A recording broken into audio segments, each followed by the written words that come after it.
At Dover Fueling Solutions, we are working hard to support essential transportation businesses during the COVID-19 outbreak. The health and safety of you, our customers, and your customers is our top priority.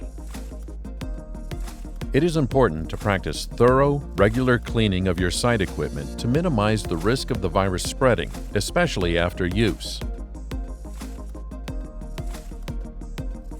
High-touch areas such as displays, payment systems, and nozzles should be regularly disinfected. Ideally, disinfectants should be left on the surface for up to 5 minutes. Avoid using bleach where possible, as this can be harmful to metals and potentially unsafe when mixed with other products.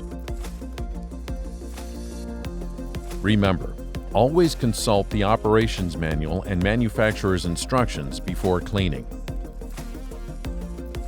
After disinfecting, wash hands and wrists for at least 20 seconds using soap and water.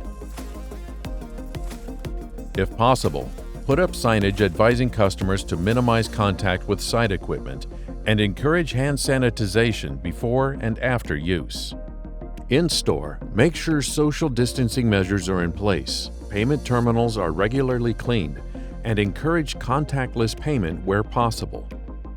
Stay safe. We are in this together. We are Dover Fueling Solutions.